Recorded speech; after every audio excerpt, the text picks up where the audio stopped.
Marissa and Stephanie, and we're from the CODSI mortgage team, and we're going to give you some insight today. Yeah, so we're just going to chat about what a B mortgage is. We realize a lot of people don't know.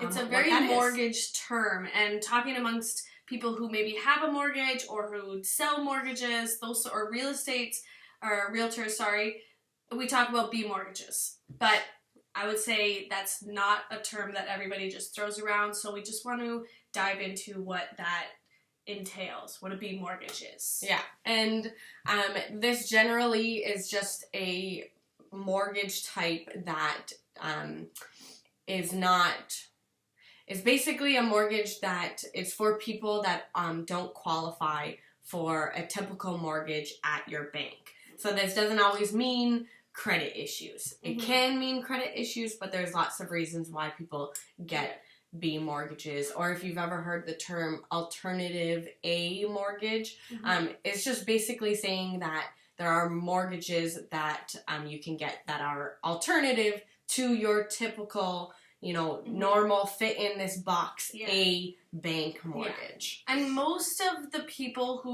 not most of the people, but some of the people who get B mortgages can't necessarily qualify at a bank. So if they were to walk into any of the big Canadian banks, they wouldn't be able to qualify for one of the A mortgage that they give out at banks. Yeah, and so a lot of different reasons why it could just be the type of income that you make. You could be a server and you make a lot of income from your tips. And your tip is usually cash, so that's not shown on your pay stubs. So you're not able to use that income to help you qualify at a bank.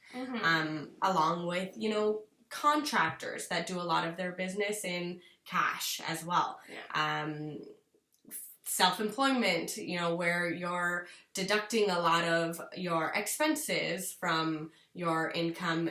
Lenders, business, lenders or banks take your, net income that shows on your notice of assessment.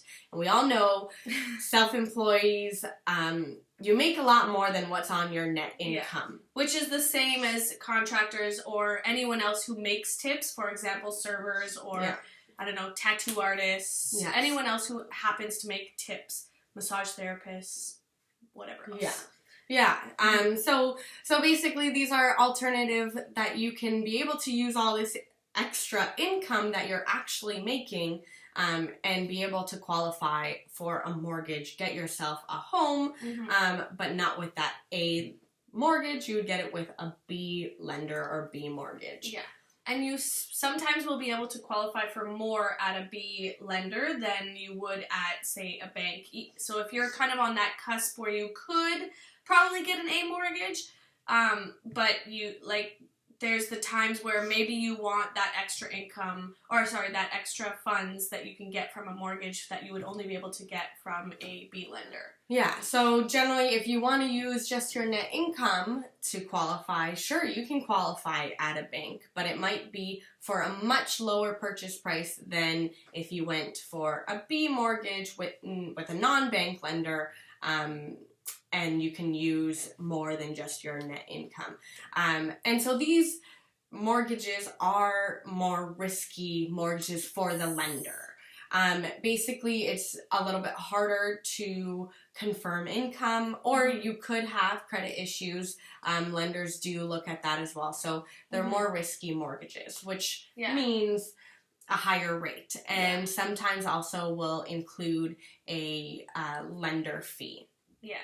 Just in the eyes of the lender, they still want to protect themselves in case you say you're someone who does earn tips. Maybe this year was a great year and you earned, $30,000 in tips extra. And then maybe the year before you made $10,000 in tips. And maybe this year you make $5,000 in tips. So that's like a risk that the lender is taking on, being like, okay, you're a good person, you make money, but we don't know if you're going to maintain that same sort of income. So having that higher rate protects them from the potentiality of you not being able to pay or whatever else might happen. It just means that you're a more risky client, so you get a little bit of a higher rate. For me, I got a B mortgage. Me and my spouse. My spouse has a base salary, but also can make commission. But it was just his first year, which means banks do not look at the commission that he could possibly make. And so we basically decided, we could get a mortgage with a bank and qualify for a house purchase of $575, $580.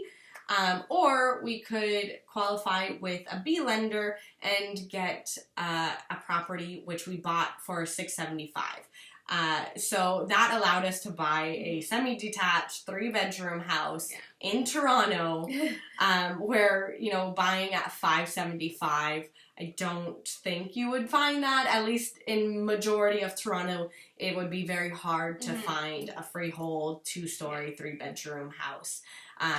So it was worth it for me and my spouse to pay that little extra lender fee and pay that extra rate.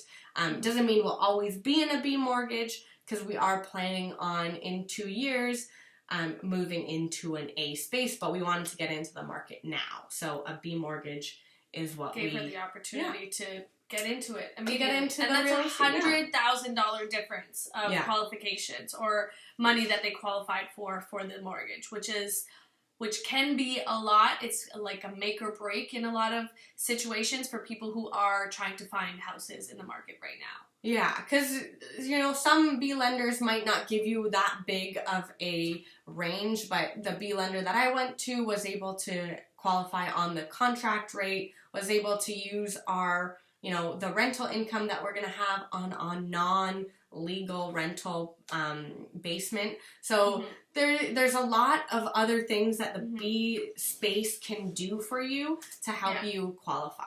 And so one of the things that we did want to highlight in this, because of these sorts, like Stephanie and I are in the business, so Stephanie was able to find a lender who suited her needs. And that's one of the most important parts of, we would say, about having a mortgage broker, is that because we have all these opportunities to talk to all these other B lenders, we can really find a lender who can work with you, who will find what works for you, and we can really help to cater the process so that you can find what you want, and can end up doing what you want to do.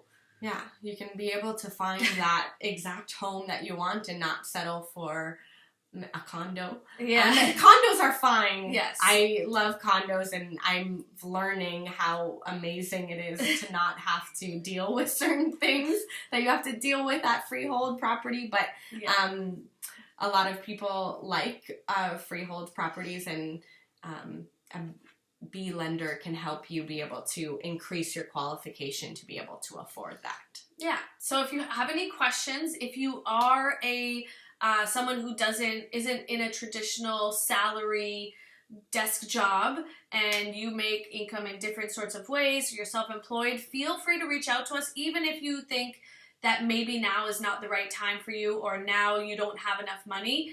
It's really good to start talking to someone now, so then we can let you know what you could afford or what you can be looking for. It helps you just get into that mindset, and now instead of just looking at properties that are $1 million, $1.5 million, you can look at stuff and know what you can afford or what options are available to you.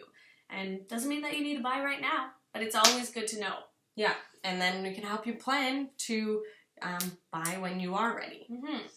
And yeah. So that's kind of a big description of what B mortgages are and what they can be for you, and help you find something that works for you. Yeah. Perfect. Thank you. See ya. Bye.